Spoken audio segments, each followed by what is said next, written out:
إن الحمد لله نحمده ونستعينه ونؤمن به ونتوكل عليه ونعوذ بالله من شرور أنفسنا ومن سيئات أعمالنا من يهده الله فلا مضل له ومن يضلله فلا هادي له وأشهد أن لا إله إلا الله وحده لا شريك له وأشهد أن محمدا عبده ورسوله أرسله بالهدى ودين الحق ليظهره على الدين كله ولو كره المشركون اللهم صل على محمد وعلى آل محمد كما صليت على إبراهيم وعلى آل إبراهيم إنك حميد مجيد اللهم بارك على محمد وعلى آل محمد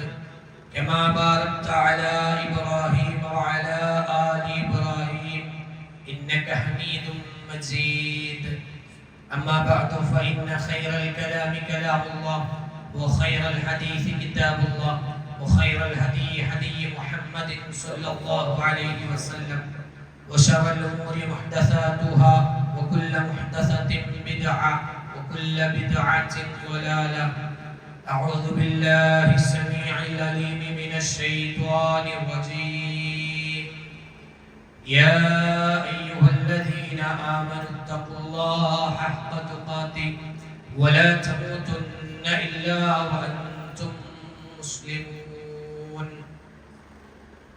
فمن زحزح عن النار وأدخل الجنة فقد فاز وما الحياة الدنيا إلا متاع الغرور സ്നേഹാദരണീയരായ സത്യവിശ്വാസി വിശ്വാസിനികളെ അല്ലാഹു സുബ്ഹാനഹു വ തആലയുടെ നിയമങ്ങളും നിർദ്ദേശങ്ങളും ജീവിതത്തിന്റെ മുഴുവൻ മേഖലകളിലും കഴിവിന്റെ പരമാവധി സൂക്ഷിച്ച് തഖ്വയുള്ള യഥാർത്ഥ മുഅ്മിനുകളായി ജീവിക്കാൻ പരിശ്രമിക്കണമേ എന്ന് എന്നോടെന്ന പോലെ നിങ്ങൾ ഓരോരുത്തരോടും ഉപദേശിക്കുകയാണ്, വസിയ്യത്ത് നൽകുകയാണ്, ഓർമ്മപ്പെടുത്തുകയാണ്.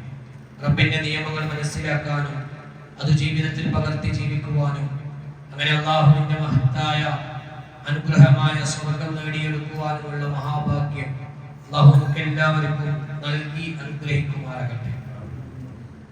സഹോദരന്മാരെ, സഹോദരിമാരെ, പ്രവർത്തനങ്ങൾ പാഴായി പോവുക എന്നത് ഏറെ വിഷമമുള്ള ഒരു കാര്യമാണ്. ചെയ്ത ജോലിക്ക് പ്രതിഫലം ലഭിക്കാത്തതിന്റെ കാരണം കൊണ്ട് കേസുമായി മുമ്പോട്ട് പോകുന്ന ഒരുപാട് ആളുകളെ നമുക്ക് പരിചയമുണ്ട്. ജോലിയുമായി ബന്ധപ്പെട്ട് അതല്ലെങ്കിൽ ദുനിയാവിന്റെ എന്തെങ്കിലുമൊക്കെ പ്രതിഫലം ലഭിക്കുമെന്ന് അറിഞ്ഞ് അതിനു വേണ്ടി അധ്വാനിച്ച് പക്ഷേ അതിന്റെ പ്രതിഫലം വാങ്ങുന്ന സമയത്ത് അത് ലഭിക്കാതിരിക്കുമ്പോൾ ഉണ്ടാകുന്ന വേദന നമുക്ക് പറഞ്ഞറിയിക്കേണ്ടതില്ലാത്ത വിധം നമ്മുടെ മനസ്സിൽ ബോധ്യതയുണ്ട്. എന്നാൽ നമ്മുടെ മരണത്തിന് ശേഷം നമ്മുടെ പ്രവർത്തനങ്ങൾ സ്വീകരിക്കാതെ പോയാൽ എത്ര വലിയ നഷ്ടമായിരിക്കും എന്നത് വളരെ ഗൗരവത്തിൽ നമ്മൾ ഓരോരുത്തരും ആലോചിച്ചു നോക്കേണ്ടതുണ്ട്. ചില ആളുകൾ അങ്ങനെയുണ്ട് എന്ന് വിശുദ്ധ ഖുർആൻ പരിചയപ്പെടുത്തി തന്നിട്ടുമുണ്ട്. ഹൽ അതാക ഹദീസുൽ ഗാശിയ وجوه يومئذ خاشعة عاملة ناصبة تصلى نارا حامية. വിവിധ സന്ദർഭങ്ങളിൽ നമ്മൾ കേട്ട ആയത്തുകളാണ്. ആ ആയത്ത് നമ്മളെ പഠിപ്പിക്കുന്നത് ചില ആളുകളുണ്ട്, അവർ ഒരുപാട് അധ്വാനിക്കും, പക്ഷേ അധ്വാനത്തിന്റെ ഫലം ലഭിക്കുകയില്ല എന്നതാണ്. അതുപോലെ തന്നെ മറ്റൊരു സ്ഥലത്ത് അല്ലാഹു പറഞ്ഞത് ഖുൽ ഹൽ നുനബ്ബിഉകും ബിൽ അഖ്സരീന അമാല, അമലുകളെ നഷ്ടപ്പെടുത്തിയ ആളുകളെ നിങ്ങൾക്ക് അറിയിച്ചു തരട്ടെയോ? അല്ലദീന ളല്ല സഅയ്ഹും ഫിൽ ഹയാത്തി ദുനിയ വഹും യഹ്സബൂന അന്നഹും യുഹ്സിനൂന സുൻആ, അവർ ചെയ്തത് നല്ലതാണ് എന്ന് വിചാരിച്ചിട്ട് ഒരുപാട് പ്രവർത്തനങ്ങൾ നിർവഹിച്ചവരാണ്, പക്ഷേ അതിനൊന്നും അവർക്ക് പ്രതിഫലമില്ല എന്ന് വിശുദ്ധ ഖുർആൻ പഠിപ്പിക്കുന്നു. ഇങ്ങനെ ചില സ്ഥലങ്ങളിലൂടെ അല്ലാഹു അത്തരം ആളുകളെ പരിചയപ്പെടുത്തി തന്നിട്ടുണ്ട്. അത്തരം ആളുകളുടെ കൂട്ടത്തിൽ പെടാതിരിക്കാൻ ഞാനും നിങ്ങളും പരിശ്രമിക്കേണ്ടതുണ്ട്, ശ്രദ്ധിക്കേണ്ടതുണ്ട് എന്നതാണ്. അങ്ങനെ പ്രവർത്തനങ്ങൾ നിഷ്ഫലമായി പോകാത്ത ആളുകൾക്ക് അല്ലാഹു ഒരുക്കി വെച്ചിട്ടുള്ളതാണ് സ്വർഗ്ഗം എന്നുള്ളത്. പ്രവർത്തനങ്ങൾക്ക് പ്രതിഫലമായി അല്ലാഹു തയ്യാർ ചെയ്തിട്ടുള്ളതാണ് സ്വർഗ്ഗം എന്നത് നാം മനസ്സിലാക്കണം. അതാണ് ആമുഖമായി ഊതി വെച്ച വചനം. ഫമൻ സുഹ്സിഹ അനിന്നാർ വഉദ്ഖിലൽ ജന്ന, ആര് നരകത്തിൽ നിന്ന് രക്ഷപ്പെടുകയും സ്വർഗ്ഗം നേടിയെടുക്കുകയും ചെയ്തോ ഫഖദ് ഫാസ്, അവനാണ് വിജയി. സ്വർഗ്ഗത്തിലേക്ക് പ്രവേശിച്ചവനാരോ അവനാണ് വിജയി. വമൽ ഹയാത്തുദ് ദുനിയ ഇല്ലാ മതാഉൽ ഖുറൂർ, ദുനിയാവ് എന്ന് പറയുന്നത് വഞ്ചിക്കുന്ന വിഭവമാണ്. ദുനിയാവിൽ ഒരുപാട് വിജയങ്ങൾ നേടിയെടുക്കാൻ കഴിയും, പക്ഷെ അതൊക്കെ താൽക്കാലികമാണ്. അതൊക്കെ അല്പസമയത്തേക്ക് മാത്രമേ ഉണ്ടാവുകയുള്ളൂ. യഥാർത്ഥത്തിലുള്ള വിജയം, ഒരിക്കലും അവസാനിക്കാത്ത വിജയം എന്നത് സ്വർഗത്തിലേക്ക് പ്രവേശിക്കാൻ കഴിയുക എന്നതാണ് എന്ന് വിശുദ്ധ ഖുർആൻ നമ്മളെ പഠിപ്പിക്കുന്നുണ്ട്. അതുകൊണ്ട് ആ വിജയം നേടിയെടുക്കാൻ നമ്മൾ ഓരോരുത്തരും ശ്രദ്ധിക്കേണ്ടതുണ്ട്. ആ സ്വർഗം നേടിയെടുക്കാനാണ് നമ്മൾ മത്സരിക്കേണ്ടത്. നമ്മുടെ മനസ്സുകളിൽ ഏതു സമയവും ചിന്തയുണ്ടാകേണ്ടത് ആ സ്വർഗം നേടിയെടുക്കണമെന്ന്. സ്വർഗമുണ്ടോ എന്ന സംശയമുണ്ട്, അല്ലെങ്കിൽ സ്വർഗം ഇപ്പോൾ തന്നെ തയ്യാറാക്കിയിട്ടുണ്ടോ, അല്ല ഖിയാമത്ത് നാളിൽ ലോകം അവസാനിച്ചതിന് ശേഷം അല്ലാഹു സംവിധാനിക്കുന്നതാണോ സ്വർഗം എന്ന ചർച്ച പണ്ഡിത ലോകത്തുണ്ട്. പക്ഷേ അഹ്ലുസുന്ന അതിന് കൃത്യമായി നൽകിയ മറുപടി സ്വർഗം തയ്യാറാക്കിയിട്ടുണ്ട്, നരകം തയ്യാറാക്കിയിട്ടുണ്ട് എന്നതാണ്. വിശുദ്ധ ഖുർആനിലെ ആയത്തുകളും ഹദീസുകളും ഒക്കെ അത് നമുക്ക് പരിചയപ്പെടുത്തി തരുന്നുണ്ട്. ചില ആളുകൾ മുഅ്തസിലിയാക്കളും ഖാദിരിയ തരീഖത്തിന്റെ ആളുകളും ഒക്കെ അവർ പറഞ്ഞു കൊണ്ടതും അവരുടെ വിശ്വാസവും അവർ പറയുന്നതും ഒക്കെ ഖിയാമത്ത് നാളിലാണ് അല്ലാഹു സ്വർഗ്ഗത്തെ സംവിധാനിക്കുക എന്നതാണ്. എന്നാൽ ഖുർആനും ഹദീസുകളും നമുക്ക് പരിചയപ്പെടുത്തി തരുന്നത് സ്വർഗ്ഗത്തെ തയ്യാറാക്കിയിട്ടുണ്ട് എന്നതാണ്. ഫത്തഖുന്നാറല്ലതി വഖൂദുഹാ അന്നാസു വൽ ഹിജാറതു ഉഇദ്ദത് ലിൽ കാഫിരീൻ, നിങ്ങൾ നരകത്തെ സൂക്ഷിക്കണമെന്ന് പറഞ്ഞിട്ട് അവസാനം അല്ലാഹു പറഞ്ഞത് കാഫിറുകൾക്ക് വേണ്ടി തയ്യാർ ചെയ്തിട്ടുള്ളതാണ് സ്വർഗ്ഗം എന്നത്, നരകം എന്നതാണ്. എന്നതുപോലെ തന്നെ മറ്റൊരു സ്ഥലത്ത് അല്ലാഹു പറഞ്ഞു വസാരിഉ ഇലാ മഗ്ഫിറത്തിൻ മിൻ റബ്ബികും വജന്നത്തിൻ അർദുഹാ അസ്സമാവാതു വൽ അർദ് ഉഇദ്ദത് ലിൽ മുത്തഖീൻ, ആകാശഭൂമികളോളം വിശാലമായ സ്വർഗ്ഗം, അതിനു വേണ്ടി നിങ്ങൾ മത്സരിക്കണം. വസാരിഉ ഇലാ മഗ്ഫിറത്തിൻ മിൻ റബ്ബികും, നിങ്ങളുടെ റബ്ബിൽ നിന്നുള്ള പാപമോചനത്തിനും അതേപോലെ തന്നെ വിശാലമായ സ്വർഗ്ഗം നേടിയെടുക്കാൻ വേണ്ടി നിങ്ങൾ മത്സരിക്കണം. അത്തരം മത്സരാർത്ഥികളായ മുത്തഖീങ്ങളായ ആളുകൾക്ക് മുത്തഖീങ്ങൾക്ക് സ്വർഗ്ഗം തയ്യാറാക്കിയിട്ടുണ്ട് എന്നാണ് ഖുർആൻ നമ്മളെ പഠിപ്പിക്കുന്നത്.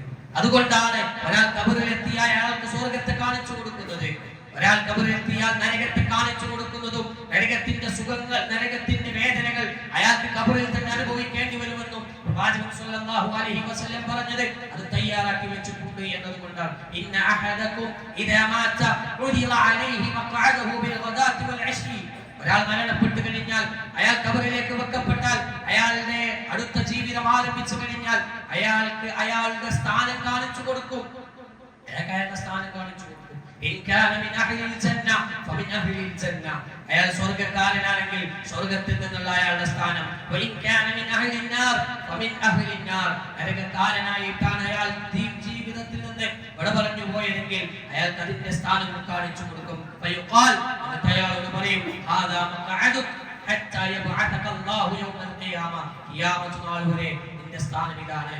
അത് കാണിച്ചുകൊണ്ട് അതിൽ തന്നെ അത് അനുഭവിച്ചുകൊണ്ട് അയാൾ അവിടെ ജീവിക്കുമെന്ന് പ്രവാചകൻ സല്ലല്ലാഹു അലൈഹി വസല്ലം പറയുന്നു. ഖബറിൽ അത് കാണിച്ചു കൊടുക്കണമെങ്കിൽ നേരത്തെ തന്നെ സംവിധാനിച്ചിരിക്കണമെന്നത് നമുക്ക് മനസ്സിലാക്കാൻ കഴിയും. അതുപോലെ തന്നെ പ്രവാചകൻ സല്ലല്ലാഹു അലൈഹി വസല്ലം നരകത്തെ കണ്ടിട്ടുണ്ട്, സ്വർഗ്ഗത്തെ കണ്ടിട്ടുണ്ട്. അതാണ് അല്ലാഹുവിന്റെ റസൂൽ പറഞ്ഞത് വല്ലദീ നഫ്സി മുഹമ്മദിൻ ബിയദിഹി والذي نفس محمد بيده لو رأيتم ما رأيت لضحكتم قليلا ولبكيتم كثيرا, ഞാൻ കണ്ടതെങ്ങാനും നിങ്ങൾ കണ്ടിരുന്നെങ്കിൽ, നിങ്ങൾ അല്പം മാത്രം ചിരിക്കുകയും ഒരുപാട് കരയുകയും ചെയ്യുമായിരുന്നു.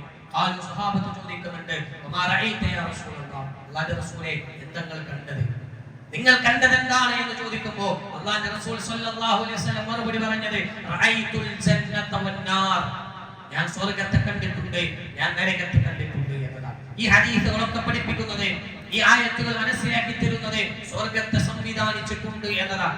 സ്വർഗ്ഗം ഹഖാണ്, നരകം ഹഖാണ്, അത് സംവിധാനിച്ചു കഴിഞ്ഞിട്ടുണ്ട് എന്നതാണ് ഇസ്ലാമിന്റെ പ്രമാണങ്ങൾ പഠിപ്പിക്കുന്നത്. എന്താ സ്വർഗ്ഗം?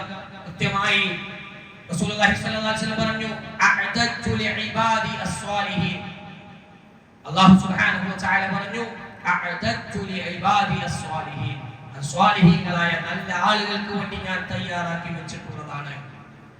ആ സ്വർഗ്ഗത്തിന്റെ പ്രത്യേകത മാല ഐൻ റഅത് വലാ ഉദുനുൻ സമിഅത് വലാ ഖതറ അലാ ഖൽബി ബശർ. ഒരു കണ്ണും കണ്ടിട്ടില്ലാത്ത, ഒരു കാതും കേട്ടിട്ടില്ലാത്ത, ഒരു മനുഷ്യന്റെ മനസ്സിനും വിഭാവനം ചെയ്യാൻ കഴിയാത്തതാണ് സ്വർഗ്ഗം. ഫഖറഉ ഇൻ ശിഅ്തും. നിങ്ങൾ ഉദ്ദേശിക്കുകയാണെങ്കിൽ ഇത് പാരായണം ചെയ്തു കൊള്ളുക. ഫലാ തഅലമു നഫ്സും മാ ഉഖ്ഫിയ ലഹും മിൻ ഖുർറത്തി അഅയുൻ. അല്ലാഹു രഹസ്യമാക്കി വെച്ചത് ഒരാളും അറിയുന്നില്ല. അല്ലാഹു ഗോപ്യമാക്കി വെച്ചത്, അല്ലാഹു ഒളിപ്പിച്ചു വെച്ചത് ഒരാൾക്കും അറിയാൻ കഴിയില്ല.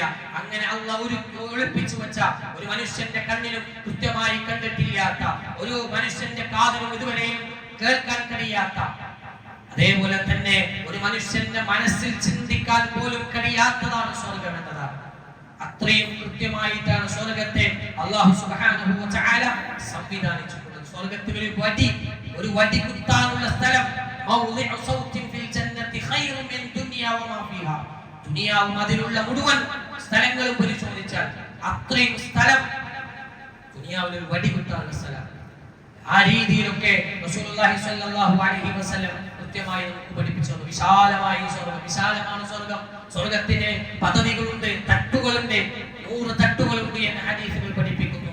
ഓരോ തട്ടുകളും ആകാശ ഭൂമികൾക്കിടയിൽ എത്ര വിശാലതയുണ്ടോ അത്രയും വിശാലതയുണ്ട് സ്വർഗ്ഗത്തിന്റെ തട്ടുകൾക്കിടയിൽ. ഏറ്റവും ഉന്നതമായ അതിന്റെ സ്വർഗ്ഗത്തിന്റെ മധ്യത്തിലുള്ളത് അത് ഫിർദൗസ് ആണ്. അതുകൊണ്ട് ഫഇദാ സഅൽതുമുല്ലാഹ് ഫസലൂഹു അൽ ഫിർദൗസ്. നിങ്ങൾ ചോദിക്കുകയാണെങ്കിൽ നിങ്ങൾ സ്വർഗ്ഗത്തെ ചോദിക്കേണ്ടത് അൽ ഫിർദൗസ് എന്ന സ്ഥാനമാണ്. ആ സ്ഥാനത്ത് ചോദിക്കണം. അതാണ് സ്വർഗ്ഗത്തിന്റെ ഏറ്റവും ഉന്നതമായ സ്ഥാനമെന്ന് റസൂലുള്ളാഹി സ്വല്ലല്ലാഹു അലൈഹി വസല്ലം നമ്മളെ പഠിപ്പിക്കുന്നുണ്ട്. അങ്ങനെയുള്ളതാണ് സ്വർഗ്ഗം. ഒരുപാട് വിശേഷണങ്ങൾ ഖുർആനിലൂടെ ഹദീസുകളിലൂടെ നമുക്ക് ബോധ്യപ്പെടുത്തി തന്നു സ്വർഗ്ഗത്തിന്റെ വിശാലത. സ്വർഗ്ഗത്തിലുള്ളത് ഇന്ന കാര്യങ്ങളാണ്. ദുനിയാവിന്റെ ചില വസ്തുക്കളോട് സാമ്യമായ ചില കാര്യങ്ങൾ എടുത്തു പഠിപ്പിച്ചു തന്നു. പക്ഷെ അതല്ല സ്വർഗ്ഗം, അതല്ല സ്വർഗ്ഗം. അതിന്റെ എത്രയോ അപ്പുറത്താണ്. നേരത്തെ പറഞ്ഞതുപോലെ ഒരു കണ്ണിനും കണ്ടിട്ടില്ലാത്ത, ഒരു കാതും കേട്ടിട്ടില്ലാത്ത, ഒരു മനസ്സിന് ചിന്തിക്കാൻ പോലും കഴിയാത്തതാണ് സ്വർഗ്ഗം. എന്നാൽ മനുഷ്യന് മനസ്സിലാക്കാൻ പറ്റുന്ന രീതിയിൽ ചില കാര്യങ്ങളെ അല്ലാഹു സുബ്ഹാനഹു വ തആല നമുക്ക് പഠിപ്പിച്ചു തന്നു. പ്രവാചകൻ സ്വല്ലല്ലാഹു അലൈഹി വസല്ലം ചില പ്രത്യേകതകൾ സ്വർഗ്ഗത്തെ കുറിച്ച് പറഞ്ഞു. അവിടുത്തെ ചില കാര്യങ്ങൾ ലബിനതും മിൻ ദഹബിൻ വലബിനതും മിൻ ഫിദ്ദ. അതിൽ സ്വർണം കൊണ്ടും വെള്ളി കൊണ്ടുമുള്ള ഇഷ്ടികകളാണ് അവിടെയുള്ള വീടുകളും അതുപോലെ തന്നെയുള്ള സ്ഥാപിച്ചിട്ടുള്ളത്. വമിലാതുഹാ അൽ മിസ്കുൽ അദ്ഫർ. അത് മിക്സ് ചെയ്തിട്ടുള്ളത്, അത് 2 ഇഷ്ടിക കഷ്ണങ്ങൾ ഒന്നിച്ച് ചേർത്ത് വെക്കാൻ വേണ്ടി മിക്സ് ചെയ്തിട്ടുള്ളത് അത് കസ്തൂരിയാണ്, ഏറ്റവും സുഗന്ധമുള്ള കസ്തൂരിയാണ്. അങ്ങനെ ഒരുപാട് വിശേഷണങ്ങൾ അവിടെ എടുത്തു പറയുന്നുണ്ട്. അവിടെ മുത്തുകളും പവിഴങ്ങളുമാണുള്ളത്, അവിടെ വർത്താണുള്ളത്, അവിടെ സഅഫറാനാണുള്ളത്. അങ്ങനെ ഒരുപാട് വിശേഷണങ്ങൾ റസൂലുള്ളാഹി സ്വല്ലല്ലാഹു അലൈഹി വസല്ലം നമുക്ക് പഠിപ്പിച്ചു തന്നിട്ടുണ്ട്. ഇതൊക്കെ സ്വർഗ്ഗത്തെ കുറിച്ച് അല്ലാഹുവിന്റെ റസൂൽ നമുക്ക് പഠിപ്പിച്ചു തന്നതാണ്. ഇതൊക്കെ ഉള്ളതാണ് സ്വർഗ്ഗം. ഇതിനതൊക്കെ സൂചിപ്പിച്ചത് എന്ന് ചോദിച്ചാൽ ആ സ്വർഗ്ഗം നേടിയെടുക്കാൻ നമ്മുടെ ജീവിതത്തിലെ ശ്രമങ്ങൾ ഉണ്ടാകേണ്ടതുണ്ട്. ഓരോ ദിവസത്തിലെയും വിലപ്പെട്ട സമയങ്ങൾ ജീവിതത്തിൽ നിന്ന് കടന്നു പോകുമ്പോൾ ആ സ്വർഗ്ഗത്തിന് വേണ്ടിയിട്ട് ഞാൻ അധ്വാനിക്കുന്നുണ്ടോ എന്ന പരിശോധന ഉണ്ടാകേണ്ടതുണ്ട്. സ്വർഗ്ഗ കവാടങ്ങൾ, ഒരു സ്വർഗ്ഗത്തിന്റെ കവാടം തന്നെ മക്കയുടെയും ഹിംറന്റെയും അല്ലെങ്കിൽ മക്കയുടെയും ബുസ്രയുടെയും ഇടയിൽ എത്ര സ്ഥലമുണ്ടോ അത്രയും വിശാലതയുണ്ട് ഓരോ കവാടത്തിനും എന്ന് പ്രവാചകൻ സല്ലല്ലാഹു അലൈഹി വസല്ലം നമ്മളെ പഠിപ്പിക്കുന്നുണ്ട്. സ്വർഗ്ഗ കവാടങ്ങളിൽ 8 കവാടങ്ങളിലൂടെയും പ്രവേശിക്കാൻ ഭാഗ്യം ലഭിക്കുന്ന ആളുകളുണ്ട്. സ്വർഗ്ഗത്തിലെ 8 കവാടങ്ങളിൽ ഏതിലൂടെ വേണമെങ്കിലും പ്രവേശിക്കാൻ ഭാഗ്യം ലഭിക്കുന്ന ആളുകളുണ്ട്. ഇതൊക്കെ ഹദീസുകൾ നമുക്ക് പഠിപ്പിച്ചതാണ്. ഇതൊക്കെ ലഭിക്കാനുള്ളതാണ് വിശ്വാസികൾക്ക്. നേരത്തെ പറഞ്ഞതുപോലെ വിശ്വാസികൾക്ക് വേണ്ടി, മുത്തഖീങ്ങൾക്ക് വേണ്ടി തയ്യാർ ചെയ്തിട്ടുള്ളതാണ് സ്വർഗ്ഗം. ആ സ്വർഗ്ഗത്തിന് വേണ്ടി മത്സരിക്കാനാണ് നമ്മൾ ഓരോരുത്തരും സമയം ചെലവഴിക്കേണ്ടത്. എങ്ങനെ സ്വർഗ്ഗം കിട്ടാം, എങ്ങനെ സ്വർഗ്ഗം കിട്ടും? സ്വർഗ്ഗം കിട്ടാൻ സാധിക്കുന്ന 10 കാര്യങ്ങൾ ഹദീസുകളിൽ പഠിപ്പിച്ചതാണ് ഓർമ്മപ്പെടുത്തുന്നത്.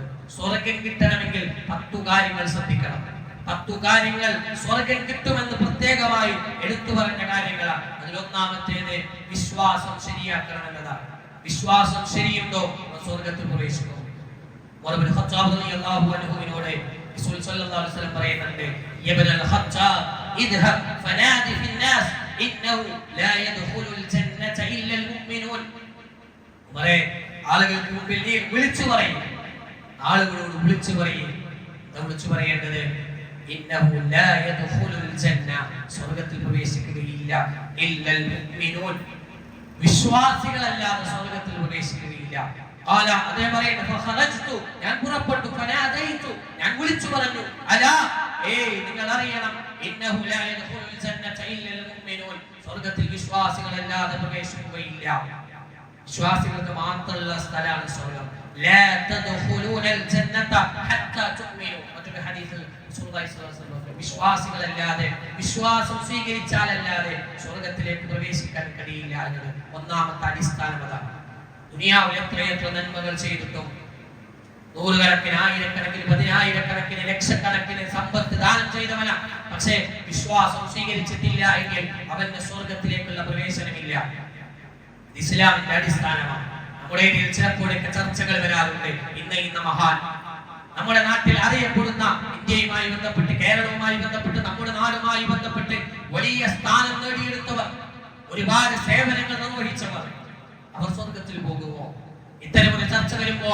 ഇസ്ലാമികമായി പ്രമാണങ്ങളിൽ നിന്ന് മനസ്സിലാകുന്നത് അയാൾ വിശ്വാസം സ്വീകരിച്ചിട്ടുണ്ടോ അയാൾ സ്വർഗത്തിൽ പോകും അയാൾ വിശ്വാസിയായിട്ടുണ്ടോ അയാൾ സ്വർഗത്തിൽ പോകും ഇല്ലെങ്കിൽ സ്വർഗമില്ല എന്നതാണ് ഇസ്ലാമിന്റെ അടിസ്ഥാനം പ്രത്യേകമായ പേരുകൾ പരാമർശിക്കേണ്ടതില്ലാത്ത വിധം നമുക്കത് ബോധ്യപ്പെടും അതുകൊണ്ട് ഒന്നാമതായി സ്വർഗത്തിൽ കയറണോ വിശ്വാസം ശരിയാക്കേണ്ടതുണ്ട് അതിൽ അബദ്ധമുണ്ടോ നരക പ്രവേശനത്തിന് കാരണമാകും എന്ന കൃത്യമായ തിരിച്ചറിവ് ഉണ്ടാകേണ്ടതുണ്ട് രണ്ടാമത് പ്രവാചകൻ പഠിപ്പിക്കുന്ന മറ്റൊരു കാര്യം ലാ ഇലാഹ ഇല്ലല്ലാഹ് എന്നത് ശരിക്കും അറിഞ്ഞ് വിശ്വസിക്കുക എന്നതാണ് ലാ ഇലാഹ ഇല്ലല്ലാഹ് കൃത്യമായി അറിയുക മൻ മാത വഹുവ യഅലമു അന്നഹു ലാ ഇലാഹ ഇല്ലല്ലാഹ് ദഖലൽ ജന്ന ലാ ഇലാഹ ഇല്ലല്ലാഹ് കൃത്യമായി ഒരാൾ മനസ്സിലാക്കിയാൽ അയാൾ സ്വർഗ്ഗത്തിൽ പ്രവേശിക്കും ലാ ഇലാഹ ഇല്ലല്ലാഹ് അല്ലാതെ ഒരാളും ഇല്ല ഇലാഹായിട്ട് ആരാധനകൾ നൽകാൻ അല്ലാഹു അല്ലാതെ ഒരാൾക്കും അവകാശമില്ല അനുവാദമില്ല എന്ന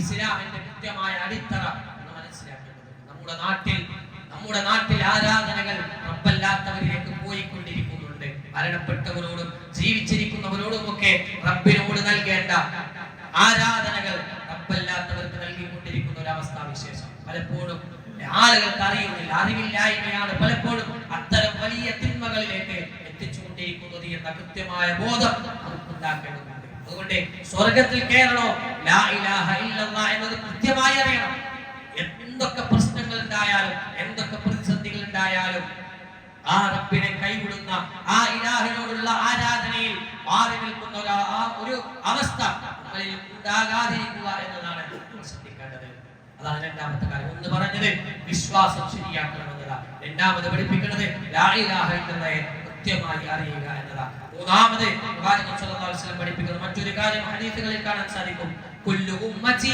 യദ്ഖുലൂനൽ ജന്ന എന്റെ ഉമ്മത്തിൽപ്പെട്ട മുസ്ലിങ്ങളിൽപ്പെട്ട മുഴുവൻ ആളുകൾ സ്വർഗ്ഗത്തിലേക്ക് പ്രവേശിച്ചു എല്ലാവരും സ്വർഗ്ഗത്തിലേക്ക് പ്രവേശിച്ചു ഇല്ലാ മൻ അബ വിസമ്മതിച്ചവൻ ഒഴികെ അല്ലെങ്കിൽ വേണ്ടെന്ന് വെച്ചവൻ ഒഴികെ ബാക്കി എല്ലാവരും സ്വർഗ്ഗത്തിൽ പ്രവേശിച്ചു സ്വഹാബത്ത് ചോദിച്ചു യാ റസൂലല്ലാഹ് വമൻ യഖബ ആരാണ് റസൂലേ ഈ വിസമ്മതിച്ചവൻ ഈ സ്വർഗ്ഗം വേണ്ട എന്ന് പറയുന്നവൻ ആരാണ് ഖാല അവിടുന്ന് പ്രവാചകൻ സ്വല്ലല്ലാഹു അലൈഹി വസല്ലം പറഞ്ഞു മൻ അത്വാഅനി ദഖലൽ ജന്ന എന്നെ അനുസരിച്ചവനാലോ അവൻ സ്വർഗ്ഗത്തിൽ പ്രവേശിച്ചു വമൻ അസ്വാനി ഫഖദ് അബ എന്നെ ധിക്കരിച്ചവനാലോ അവനാണ് സ്വർഗ്ഗം വേണ്ട എന്ന് പറഞ്ഞവൻ അവനാണ് വിസമ്മതിച്ചവൻ അതുകൊണ്ട് പ്രവാചകനെ അനുസരിക്കുക എന്നതാണ് മൂന്നാമത്തെ കാര്യം ജീവിതത്തിന്റെ മുഴുവൻ മേഖലകളിലും പ്രവാചകനെ അനുധാവനം ചെയ്യാൻ പ്രവാചകനെ ഫോളോ ചെയ്യാൻ പ്രവാചകനോടുള്ള ഇഷ്ടം കാണിക്കാൻ ഏതെങ്കിലും ഒരു മാസം വരുമ്പോ ഏതെങ്കിലും ഒരു ദിവസം വരുമ്പോ അതിനുവേണ്ടി നടത്തുന്ന ഏതെങ്കിലും ഒരു പ്രോഗ്രാമിന് വേണ്ടിയിട്ടല്ല ഈ ഇഷ്ടം കടന്നു വരേണ്ടത്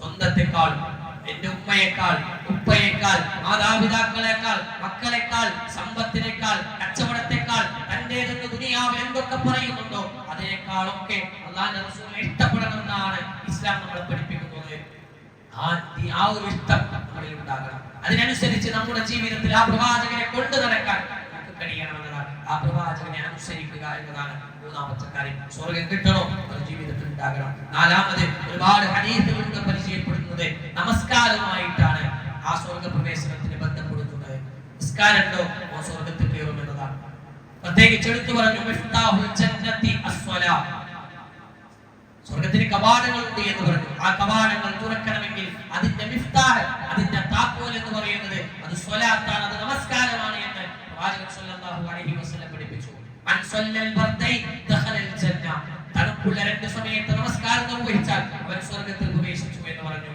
ഹദീസുകളിൽ തഫ്സീറുകളിൽ കാണാം ആ 2 തണുപ്പുള്ളത് എന്ന് പറയുന്നത് സുബ്ഹിയും അതുപോലെ തന്നെ അസ്ർ നമസ്കാരവുമാണ് എന്ന്. ഓരോ നിസ്കാരത്തിനും അതിൻ്റെതായ ശ്രദ്ധയും കാര്യങ്ങളും ഒക്കെയുണ്ട്. നിർബന്ധമായ 5 നമസ്കാരങ്ങൾ നിർവഹിക്കുക എന്നതാണ് വിശ്വാസികൾ ശ്രദ്ധിക്കേണ്ടത്. ഒരു കാരണവശാലും നിസ്കാരം ഒഴിവാക്കാനുള്ള സംവിധാനമില്ല. ഇളവുകളുണ്ട്. യാത്രക്കാരനാണോ ജംഅുണ്ട്, കസ്റുണ്ട്. പ്രയാസങ്ങളുണ്ടോ, രോഗിയാണോ അവന് ജംഅുണ്ട്. അതേപോലെ തന്നെ ബുദ്ധിമുട്ടുകൾക്ക് എങ്ങനെയാണ് അവന് കഴിയുക അങ്ങനെ. നിൽക്കാൻ കഴിയാത്തവന് ഇരുന്ന് നിസ്കരിക്കാം, ഇരിക്കാൻ കഴിയാത്തവന് കിടന്ന് നിസ്കരിക്കാം. അവന് എങ്ങനെ നിസ്കരിക്കാൻ കഴിയും അങ്ങനെ നിസ്കരിക്കാൻ പറ്റും. ഇളവുകൾ ഒരുപാട് പഠിപ്പിക്കപ്പെട്ടു. പക്ഷെ ഒഴിവാക്കാനുള്ള പെർമിഷൻ ഇസ്ലാം നൽകുന്നില്ല. ആ നമസ്കാരത്തെ കൃത്യമായി മുറുകെ പിടിച്ചാൽ അവൻ സ്വർഗ്ഗത്തിൽ പ്രവേശിക്കുമെന്ന് പഠിപ്പിച്ചു. അതാണ് 4ാമത്തെ കാര്യം. നമ്മൾ പരിശോധനയ്ക്ക് വിധേയമാക്കേണ്ടതുണ്ട് നമ്മുടെ കാര്യങ്ങളെ.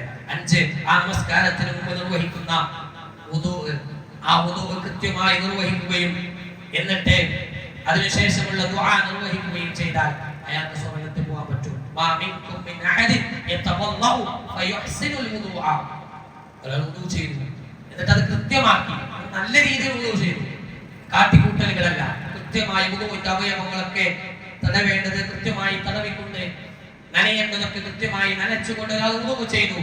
എന്നിട്ട് അയാൾ പറയാൻ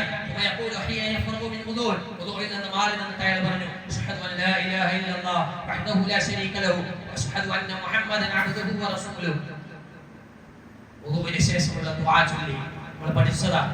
ആ ദുആ ചൊല്ലിക്കഴിഞ്ഞാൽ ഇല്ലാ ഫുതിഹത് ലഹു അബ്വാബുൽ ജന്നതി അത്തമാനിയ. അവന് വേണ്ടി സ്വർഗ്ഗത്തിന്റെ 8 കവാടങ്ങൾ തുറന്നു കൊടുക്കും.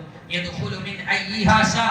അവൻ ഉദ്ദേശിക്കുന്ന ഏതിലൂടെ വേണമെങ്കിലും അവന് പ്രവേശിക്കാൻ കഴിയും. സ്വർഗ്ഗത്തിൽ കയറണം, വുദൂ കൃത്യമാക്കുക, വുദൂവിന് ശേഷമുള്ള ദുആ നിർവഹിക്കുക എന്നതാണ് പ്രവാചകൻ സ്വല്ലല്ലാഹു അലൈഹി വസല്ലം പഠിപ്പിക്കുന്നത്. അതുപോലെ തന്നെ മറ്റൊരു കാര്യം, 6ാമത്തെ ഒരു കാര്യം, തന്റെ സഹോദരനെ സന്ദർശിക്കാൻ പോയാൽ സ്വർഗ്ഗത്തിൽ സ്ഥാനമുണ്ട്. സഹോദരൻ രോഗിയായവനെ അല്ലെങ്കിൽ ബന്ധം പുതുക്കാൻ വേണ്ടി സഹോദരനെ സന്ദർശിക്കുമ്പോൾ ഇദാ ആദ റജുലു അഖാഹു ഔ സാറഹു, തന്റെ സഹോദരനെ സന്ദർശിക്കാൻ വേണ്ടി പോയാൽ ഖാല അല്ലാഹു അസ്സ വജല്ല ലഹു, അല്ലാഹു സുബ്ഹാനഹു വ തആല പറയും ജിബുത വതവാബ മംശാ വതബവഅത മൻസിലൻ ഫിൽ ജന്ന. സ്വർഗ്ഗത്തിൽ ഒരു ഭവനം ഉണ്ടാക്കി കൊടുക്കുക. ആ പ്രവർത്തനം ചെയ്തതിന്റെ പേരിൽ സ്വർഗ്ഗത്തിൽ ഒരു വീട് ഉണ്ടാക്കി വെക്കുക എന്ന് അല്ലാഹു സുബ്ഹാനഹു വ തആല പറയുമെന്നതാണ്. ഒരാളുടെ വീട്ടിൽ പോയി അയാളുടെ സുഖവിവരങ്ങൾ അന്വേഷിച്ച് അയാളുടെ കൂടെ ഒരു 10-15 മിനിറ്റ് ചെലവാക്കുമ്പോൾ അയാൾക്ക് ലഭിക്കുന്ന നേട്ടമാണ്. അത് കേവലം ഒരു ബന്ധം പുതുക്കൽ മാത്രമല്ല, കേവലം ഒരു ഫ്രണ്ട്ഷിപ്പിന്റെ പിന്നിൽ മാത്രമല്ല, അതിന് ഇത്രയും വലിയ നേട്ടം ഇസ്ലാം നമുക്ക് പഠിപ്പിച്ചിട്ടുണ്ട്.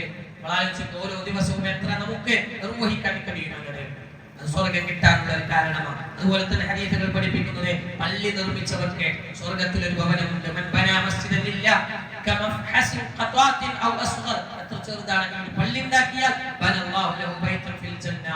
അയാൾക്ക് സ്വർഗ്ഗത്തിൽ ഒരു ഭവനം അല്ലാഹു സുബ്ഹാനഹു വ തആല നിർമ്മിച്ചു വെക്കുമെന്ന് പറഞ്ഞു. 7ാമത്തെ കാര്യം. 8ാമത്തേത് റവാത്തിബ് നമസ്കാരങ്ങളെ ഹദീസുകൾ പരിചയപ്പെടുത്തി തന്നത്.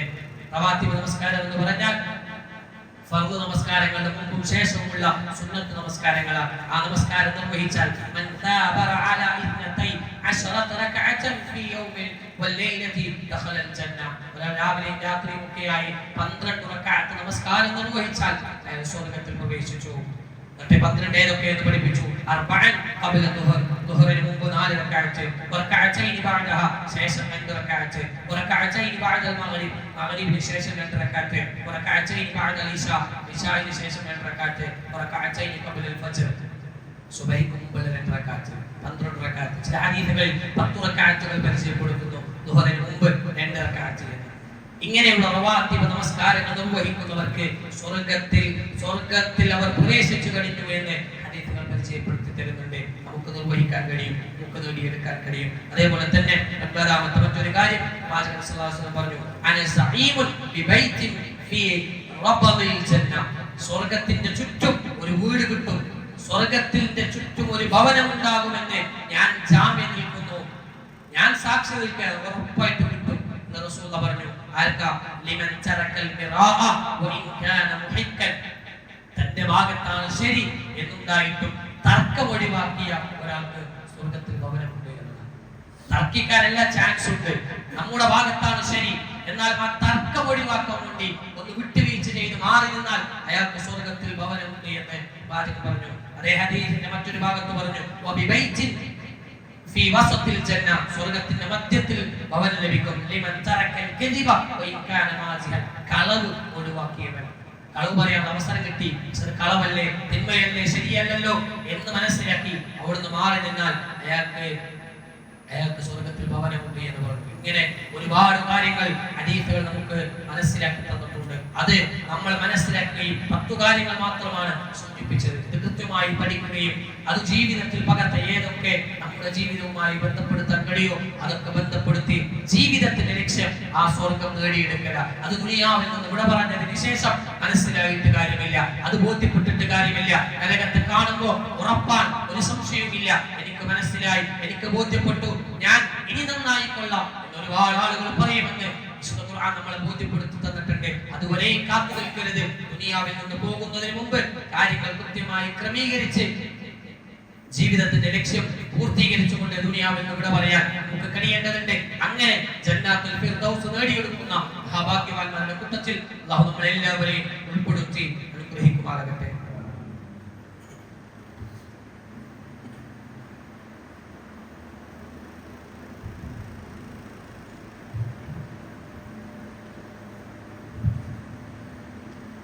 അൽഹംദുലില്ലാഹി റബ്ബിൽ ആലമീൻ, സ്വലാത്തു വസ്സലാമു അലാ റസൂലില്ലാഹ് വഅലാ ആലിഹി വസഹ്ബിഹി അജ്മഈൻ. അല്ലാഹുവിനെ സൂക്ഷിച്ച് ജീവിക്കണമെന്ന് ഒന്നുകൂടി ഓർമ്മപ്പെടുത്തുകയാണ്, വസിയ്യത്ത് നൽകുകയാണ്, ഉപദേശിക്കുകയാണ്. സഹോദരന്മാരെ, കാലാവസ്ഥയുമായി ബന്ധപ്പെട്ട് ഏറെ ചർച്ച ചെയ്യുന്ന ഒരു സമയമാണ്. നമ്മുടെ ജില്ലയെ സംബന്ധിച്ചിടത്തോളം റെഡ് അലേർട്ട് പ്രഖ്യാപിച്ച് സ്കൂളുകൾക്ക് അവധി പ്രഖ്യാപിച്ചിരിക്കുകയാണ്. കഴിഞ്ഞ ദിവസങ്ങളിലും ഒക്കെ ഒരുപാട് മഴയും കാര്യങ്ങളൊക്കെ ഉണ്ടായി. ഇവിടെ നമ്മൾ മനസ്സിലാക്കേണ്ട ഒന്നാമത്തെ കാര്യം, ഒരു കാരണവശാലും മഴയെയോ കാലത്തെയോ കുറ്റം പറയാൻ പാടില്ല. ഇസ്ലാം കൃത്യമായി നമ്മളെ പഠിപ്പിച്ചിട്ടുണ്ട്. പ്രവാചകൻ സല്ലല്ലാഹു അലൈഹി വസല്ലം പറയുന്നത് ലാ തസുബ്ബുദഹ്, അല്ലാഹു സുബ്ഹാനഹു വ തആല പറഞ്ഞിട്ടുണ്ട് ലാ തസുബ്ബുദഹ്, നിങ്ങൾ കാലത്തെ ചീത്ത പറയാൻ പാടില്ല. ഫഇന്നല്ലാഹ ഹുവദ്ദഹർ, കാരണം അല്ലാഹുവാണ് കാലം, അല്ലാഹുവാണ് കാലം. അതുകൊണ്ട് ചീത്ത പറയാൻ പാടില്ല. കഷ്ടകാലമെന്നും കാലക്കേട് എന്നും അതേപോലെ തന്നെ എന്തൊരു കഷ്ടമാണ് ഈ മഴ എന്നൊക്കെ പറഞ്ഞ് നമ്മുടെ ലക്ഷ്യത്തിന് എന്തെങ്കിലും ഒരു തകരാറ് വരുമ്പോഴേക്കും, നമ്മൾ പ്ലാൻ ചെയ്ത ഒരു യാത്ര നടക്കാതിരിക്കുമ്പോഴേക്കും, നമ്മുടെ ജീവിതത്തിൽ എന്തെങ്കിലും ഒരു പ്രയാസം ഉണ്ടാകുമ്പോഴേക്കും ആ മഴയെയും അവസ്ഥകളെയും കാലാവസ്ഥകളെയും കുറ്റം പറയുന്ന ചീത്ത പറയുന്ന അവസ്ഥകൾ നമുക്കിടയിലുണ്ട്. ഒരിക്കലും നമ്മുടെ നാവിൽ നിന്ന് അത്തരം പദപ്രയോഗങ്ങൾ വരാതിരിക്കാൻ നമ്മൾ ഓരോരുത്തരും സൂക്ഷിക്കേണ്ടതുണ്ട്, ശ്രദ്ധിക്കേണ്ടതുണ്ട്. മഴയെ കുറിച്ച് അല്ലാഹു പറഞ്ഞത് ഹാദാ മിൻ ഫദ്ലി റബ്ബി, എന്റെ റബ്ബിന്റെ ഫദ്ലിൽ നിന്നതാണ്. എന്നെ പരീക്ഷിക്കാൻ ലിയബ്ലുവനി, എന്നെ പരീക്ഷിക്കാൻ റബ്ബ് നൽകിയ ഒരു ഫദ്ലാണ്. അഷ്കുർ അം അക്ഫുർ, നന്ദി കാണിക്കുന്നുണ്ടോ അല്ല നന്ദി കേട് കാണിക്കുന്നുണ്ടോ എന്നറിയാൻ വേണ്ടി റബ്ബിന്റെ ഒരു പരീക്ഷണമാണ്, റബ്ബിന്റെ ഫദ്ലാണ് മഴ എന്ന കൃത്യമായ ബോധം. മഴ കിട്ടും എന്താ പറയാ, മഴ പെയ്യുന്ന സമയത്ത് അല്ലാഹുമ്മ സ്വയ്യിബൻ നാഫിഅ, അല്ലാഹുവേ ഉപകാരപ്രദമായ മഴയാക്കണേ. ഇതാ നമ്മൾ പറയുന്നത്. എന്തൊരു കഷ്ടമാണ്, എന്തൊരു മഴയാണ് എന്നതിനപ്പുറം വിശ്വാസികളുടെ നാവിൽ നിന്ന് വരേണ്ടത് അല്ലാഹുമ്മ സ്വയ്യിബൻ നാഫിഅ, അല്ലാഹു നല്ല മഴയാക്കണേ. അതേപോലെ തന്നെ മുതിർന ബിഫദ്ലില്ലാഹി വറഹ്മതിഹി, വിശ്വാസികളുടെ നാവിൽ നിന്ന് വരുന്നത് അല്ലാഹുവിന്റെ ഫദ്ൽ കൊണ്ടും അല്ലാഹുവിന്റെ റഹ്മത്ത് കൊണ്ടുമാണ് ഈ മഴ ലഭിച്ചിട്ടുള്ളത് എന്ന വാചകത്തെയാണ് പഠിപ്പിക്കുന്നത്. ശക്തമായ മഴയാണ്, ഒരുപാട് പ്രയാസമുണ്ട്, എങ്കിൽ പ്രാർത്ഥിക്കാൻ പഠിപ്പിച്ചത് അല്ലാഹുമ്മ ഹവാലൈന വലാ അലൈന, അല്ലാഹുമ്മ അലൽ ആകാമി വന്നിറാബ് വബുതൂനിൽ ഔദിയ വമനാബിത്തിശ് ശജർ, അല്ലാഹുവേ മഴ നിർത്തണേ എന്നല്ല പ്രാർത്ഥിക്കാൻ പറഞ്ഞത്. അല്ലാഹുവേ മഴ ഒരൽപ്പം പിന്നിലേക്ക് മറ്റു സ്ഥലങ്ങളിലേക്ക് നീ വിശാലമാക്കി കൊടുക്കണേ. മലകളുള്ള ഒരുപാട് സ്ഥലങ്ങളുണ്ട്, ആ സ്ഥലങ്ങളിലേക്ക് മഴ ഇറക്കി കൊടുക്കണേ. മഴയില്ലാത്തപ്പോ എന്തൊക്കെ കഷ്ടപ്പാടുകളാണ്, എന്തൊക്കെ പ്രയാസങ്ങളാണ്, വരൾച്ചയും അതുപോലെ തന്നെയുള്ള പ്രശ്നങ്ങളും ഒക്കെ നമ്മുടെ നാടുകളിൽ നമ്മുടെ വീടുകളിൽ അനുഭവിച്ചിട്ടുണ്ട്. കിണറുകളിൽ വെള്ളം വറ്റി, ബോറുകളിൽ വെള്ളം വറ്റി, അതേപോലെ തന്നെ കനാലുകളിൽ വെള്ളമില്ലാത്ത അവസ്ഥ, കുടിക്കാൻ പോലും വെള്ളമില്ലാത്ത അവസ്ഥ ചില നാടുകളിൽ ചില സ്ഥലങ്ങളിൽ ഉണ്ട്. നമ്മുടെ വീട്ടിലില്ല, അല്ലെങ്കിൽ നമുക്ക് ഉണ്ടായിട്ടില്ല എങ്കിലും പലപ്പോഴും പ്രശ്നങ്ങൾ ഉണ്ടായിട്ടുണ്ട് എന്നത് സത്യമാണ്. അതുകൊണ്ട് മഴ ഒരു അനുഗ്രഹമായി നമ്മൾ മനസ്സിലാക്കുക. അതിലെന്തെങ്കിലുമൊക്കെ പ്രയാസങ്ങൾ ഉണ്ടാകുമ്പോൾ അത് കുറ്റം പറയേണ്ടതില്ല, അത് ക്ഷമിക്കാൻ നമുക്ക് കഴിയണം. സ്വാഭാവികമായ ശക്തിയാകുമ്പോൾ ചിലപ്പോൾ ചില പ്രയാസങ്ങൾ ഉണ്ടായേക്കാം, വീടിന്റെ മതിൽ പൊളിഞ്ഞു വീണേക്കാം, വീടിന് എന്തെങ്കിലും തകരാറ് സംഭവിച്ചേക്കാം, നമ്മുടെ യാത്രക്ക് ചില പ്രശ്നങ്ങൾ ഉണ്ടായേക്കാം, നമ്മുടെ വാഹനത്തിന് ചില പ്രശ്നങ്ങൾ ഉണ്ടായേക്കാം, നമ്മുടെ ശരീരത്തിന് എന്തെങ്കിലും അപകടങ്ങൾ ഉണ്ടായേക്കാം, എന്തുണ്ടാവാം. ഇത് റബ്ബിന്റെ പരീക്ഷണമാണ്. ഈ സമയത്ത് പ്രത്യേകിച്ച് നമ്മൾ മനസ്സിലാക്കേണ്ടതാണ്, ഇത് റബ്ബിന്റെ ഒരു പരീക്ഷണമായി മനസ്സിലാക്കി അതിൽ ക്ഷമിച്ച് അതിലും പ്രതിഫലം നേടുന്ന ഒരു അവസ്ഥാവിശേഷം നമ്മൾ ഉണ്ടാക്കിയെടുക്കാൻ നമ്മൾ ഓരോരുത്തരും ശ്രദ്ധിക്കണമെന്നാണ് വളരെ സ്നേഹത്തോടെ ഓർമ്മപ്പെടുത്താനുള്ളത്. അല്ലാഹു സുബ്ഹാനഹു വ തആല കാര്യങ്ങൾ കൃത്യമായി മനസ്സിലാക്കുന്ന വിശ്വാസികളുടെ കൂട്ടത്തിൽ നമ്മളെല്ലാവരെയും ഉൾപ്പെടുത്തി അനുഗ്രഹിക്കുമാറാകട്ടെ. സഹോദരന്മാരെ, രണ്ട് കാര്യങ്ങൾ ഓർമ്മപ്പെടുത്തുന്നത്, ഒന്ന്, നമ്മൾ സാധാരണ കാണുന്ന ഒരു കാര്യം, ഇമാം മിമ്പറിൽ കയറി കഴിഞ്ഞാൽ കുറെ ആളുകൾ ഈ ബാങ്ക് കൊടുക്കുന്ന സമയത്ത് കുറെ ആൾക്കാർ ഇങ്ങനെ നിൽക്കും. ബാങ്ക് കൊടുത്ത് ഇമാം ഖുത്ബ കഴിഞ്ഞ് തുടങ്ങിയാൽ നിസ്കാരം തുടങ്ങും. ഇവിടെ അതുമായി ബന്ധപ്പെട്ട് പണ്ഡിതന്മാർ കൃത്യമായി നമുക്ക് മനസ്സിലാക്കി തന്നത്, ബാങ്കിന് ജവാബ് നൽകുക എന്നൊരു സുന്നത്തായ ഒരു കാര്യമാണ്.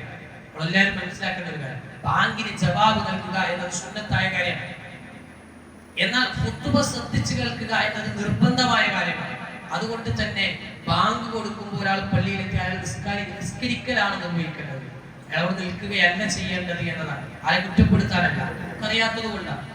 ഏറ്റവും നല്ലത്, ഏറ്റവും അഫ്ളൽ, അയാൾ ബാങ്ക് കൊടുക്കുന്ന സമയത്ത് അയാൾ നിസ്കരിക്കുക എന്നതാണ്. എന്നിട്ട് വേഗത്തിൽ നിസ്കാരം പൂർത്തീകരിച്ച് ഖുത്ബ ശ്രദ്ധിച്ചു കേൾക്കാനാണ് ഓരോരുത്തരും ശ്രദ്ധിക്കേണ്ടത്. നിസ്കരിക്കാതെ ഇരുന്ന മനുഷ്യനോട് എഴുന്നേൽപ്പിച്ച് നമസ്കരിച്ചതടക്കം ഹദീസുകൾ നമുക്ക് കാണാൻ കഴിയും. അതുകൊണ്ട് ആ നമസ്കാരത്തിന് പ്രാധാന്യമുണ്ട്, അത് നമ്മൾ നിർവഹിക്കുകയും ചെയ്യേണ്ടതുണ്ട്. രണ്ടാമത്തെ കാര്യം, പല തവണ നമ്മൾ ഓർമ്മിപ്പിച്ച ഒരു വിഷയമാണ്, ജുമുഅക്ക് ഇമാം മിമ്പറിൽ കയറി കഴിഞ്ഞാൽ മലക്കുകൾ അവരുടെ കിതാബ് പൂട്ടിയേക്കും. ലിസ്റ്റിൽ നമ്മുടെ പേരുകൾ ഉണ്ടാവില്ല. വൈകി വന്നവരോട് വളരെ സ്നേഹത്തോടെ വളരെ ഗൗരവത്തിൽ സൂചിപ്പിക്കുന്നത്, പരലോകത്തെത്തുമ്പോ നന്മകൾ കിട്ടും എന്ന് വിചാരിച്ച് പരലോകത്തെ സ്വർഗം ആഗ്രഹിച്ചു പോകുമ്പോ അവിടെ എത്തുന്ന സമയത്ത് താൻ ജുമുഅക്ക് പങ്കെടുത്ത ലിസ്റ്റിൽ തന്റെ പേരില്ല എങ്കിൽ വലിയ നഷ്ടമായിരിക്കും. അതുകൊണ്ട് ആ നഷ്ടത്തെ നികത്തണമെങ്കിൽ കൃത്യമായി സമയത്ത് പ്ലാൻ ചെയ്യുക. 12:50 ഖുത്ബ എങ്കിൽ ആ 50 മുമ്പ് പള്ളിയിൽ എത്താനുള്ള ഒരു ശ്രമം നമ്മൾ നടത്തണം. നമുക്ക് കാരണങ്ങൾ ഉണ്ടെങ്കിൽ, ഉണ്ടെങ്കിൽ റബ്ബിനോട് പറയാം, ഇന്ന കാരണങ്ങൾ കൊണ്ട് ഞാൻ പ്ലാൻ ചെയ്തിരുന്നു, പക്ഷെ വണ്ടിയുടെ ടയർ പഞ്ചറായി പോയി, അതല്ലെങ്കിൽ അങ്ങനെ എന്തെങ്കിലും ഒരു പ്രശ്നമാണെങ്കിൽ റബ്ബിനോട് ഉദ്ർ പറയാൻ മാത്രമുള്ള കാരണങ്ങളാണ് നമ്മെ വൈകിപ്പിച്ചത് എങ്കിൽ ഉദ്ർ പറയാം. അല്ലെങ്കിൽ നമ്മുടെ അലസതയും മടിയും അല്ലെ അനാസ്ഥയും ഒക്കെയാണ് കാരണമെങ്കിൽ നമ്മൾ അതിന് ശിക്ഷ അനുഭവിക്കേണ്ടി വരുമെന്ന ബോധ്യം നമുക്ക് ഉണ്ടാകണം. ഖുത്ബ തുടക്കത്തിൽ തന്നെ ഉണ്ടാകാൻ നമ്മൾ ഓരോരുത്തരും പ്ലാൻ ചെയ്താൽ നമുക്ക് അത് നിർവഹിക്കാൻ കഴിയും. ആരോടും ദേഷ്യം കൊണ്ടോ വിദ്വേഷം കൊണ്ടോ എന്നല്ല, പക്ഷേ സമൂഹത്തിൽ അത് വർദ്ധിച്ചു വരുന്ന ഒരവസ്ഥയുണ്ട്. നമസ്കാരത്തിന് 4 റക്അത്ത് നമസ്കാരം 2 റക്അത്ത് കഴിഞ്ഞിട്ട് ഒരാൾ എത്തിയാലും അയാൾക്ക് ജമാഅത്ത് കിട്ടും. അതുപോലെ അല്ല ജുമുഅ എന്ന ബോധ്യം നമുക്ക് ഉണ്ടാകണം. ജുമുഅന്റെ പകുതിക്ക് എത്തിയാലും ജുമുഅ കിട്ടുമെന്നല്ല പഠിപ്പിക്കുന്നത്. ജുമുഅക്ക് ഇമാം മിമ്പറിൽ കയറാൻ എന്ന് പറഞ്ഞാൽ ബാങ്ക് കൊടുക്കുന്നതിന് മുമ്പാണ് ഇമാം മിമ്പറിൽ കയറാൻ. ആ സമയത്ത് പിന്നീട് മലക്കുകൾ കിതാബ് കൂട്ടിയേക്കും, ലിസ്റ്റിൽ പേരുണ്ടാവില്ല. അതുകൊണ്ട് ഒരൽപ്പം ഗൗരവത്തിൽ വിഷയത്തെ കാണണം ഒന്നുകൂടി ഓർമ്മപ്പെടുത്തുകയാണ്. അല്ലാഹു സുബ്ഹാനഹു വ തആല കാര്യങ്ങൾ കൃത്യമായി മനസ്സിലാക്കാൻ, അത് ജീവിതത്തിൽ പകർത്തി ജീവിക്കുവാനും അല്ലാഹുവിന്റെ മഹനീയമായ സ്വർഗ്ഗം നേടിയെടുക്കുവാനുള്ള മഹാഭാഗ്യം അല്ലാഹു നമുക്ക് എല്ലാവർക്കും നൽകി അനുഗ്രഹിക്കുമാറാകട്ടെ. അല്ലാഹുവേ, ഒരുപാട് പ്രയാസങ്ങൾ കൊണ്ട് കഷ്ടപ്പെടുന്ന ആളുകൾ കൂട്ടത്തിലുണ്ട്. പള്ളിയിൽ എത്തിയവർ, പള്ളിയിൽ എത്താൻ കഴിയാത്തവരായ ആളുകൾ, വിവിധ രോഗങ്ങളാൽ കഷ്ടപ്പെടുന്ന ആളുകൾ, അല്ലാഹുവേ, എല്ലാവരുടെയും അസുഖങ്ങൾ, എല്ലാവരുടെയും പ്രയാസങ്ങൾ എളുപ്പമാക്കി കൊടുക്കണം. ഞങ്ങളിൽ നിന്ന് വിട പറഞ്ഞു പോയ മാതാപിതാക്കൾ, ബന്ധുമിത്രാദികൾ, കുടുംബക്കാർ, സഹപ്രവർത്തകർ, അല്ലാഹു എല്ലാവരുടെയും ഖബറിനെ നീ വിശാലമാക്കി കൊടുക്കണം റഹ്മാനെ. അവരെയും ഞങ്ങളെയും നിന്റെ ജന്നാത്തുൽ ഫിർദൗസിൽ ഒരുമിച്ച് കൂട്ടി അനുഗ്രഹിക്കണം റഹ്മാനെ. ജീവിതത്തിൽ സംഭവിച്ചു പോയ അബദ്ധങ്ങൾ, തിന്മകൾ, തോന്നിവാസങ്ങൾ, അല്ലാഹുവേ, എല്ലാ തിന്മകളും നിന്റെ മഹത്തായ ഫضل കൊണ്ട് പുറത്തു മാപ്പാക്കി നൽകി അനുഗ്രഹിക്കണം റഹ്മാനെ. ലാ ഇലാഹ ഇല്ലല്ലാഹ് എന്ന കലിമത്ത് തൗഹീദ് കൃത്യമായി മനസ്സിലാക്കാനും ജീവിതത്തിൽ പകർത്തി ജീവിക്കുവാനും മറ്റുള്ളവർക്ക് പറഞ്ഞു കൊടുക്കുവാനുമുള്ള മഹാഭാഗ്യം അല്ലാഹു ഞങ്ങൾക്ക് എല്ലാവർക്കും നൽകി അനുഗ്രഹിക്കണം റഹ്മാനെ. ലാ ഇലാഹ ഇല്ലല്ലാഹ് എന്ന കലിമത്ത് തൗഹീദ് ഉച്ചരിച്ചുകൊണ്ട് വിട പറയുന്ന ഭാഗ്യവാന്മാരുടെ കൂട്ടത്തിൽ അല്ലാഹു ഞങ്ങൾ എല്ലാവരെയും ഉൾപ്പെടുത്തി അനുഗ്രഹിക്കണം റഹ്മാനെ. സ്വർഗ്ഗത്തിന്റെ ഉന്നതങ്ങളിൽ ഫിർദൗസിൽ സ്ഥാനം നേടുന്ന ഭാഗ്യവാന്മാരുടെ കൂട്ടത്തിൽ അല്ലാഹു ഞങ്ങൾ എല്ലാവരെയും ഉൾപ്പെടുത്തി അനുഗ്രഹിക്കണം റഹ്മാനെ. തീയാളുന്ന നരകത്തിയിൽ നിന്നും ഞങ്ങൾ രക്ഷപ്പെടുത്തണം റഹ്മാനെ. ഖബറിലെ ശിക്ഷയിൽ നിന്ന് ഞങ്ങൾ രക്ഷപ്പെടുത്തണം റഹ്മാനെ. സഹിക്കാനാവാത്ത വേദനകളിൽ നിന്നും പരീക്ഷണങ്ങളിൽ നിന്നും അല്ലാഹുവേ ഞങ്ങൾ എല്ലാവരെയും രക്ഷപ്പെടുത്തണം റഹ്മാനെ. رحمانه اللهم اغفر للمؤمنين والمؤمنات والمسلمين والمسلمات الأحياء منهم والأموات إنك مجيب الدعوات يا قاضي الحاجات. اللهم أجرنا من النار، اللهم أجرنا من النار، اللهم أجرنا وأجر والدينا من النار. ربنا آتنا في الدنيا حسنة وفي الآخرة حسنة وقنا عذاب النار. ربنا تقبل منا صيامنا وقيامنا وسائر أعمالنا. ربنا تقبل منا إنك أنت السميع العليم وتب علينا إنك أنت التواب الرحيم. الحمد لله رب العالمين.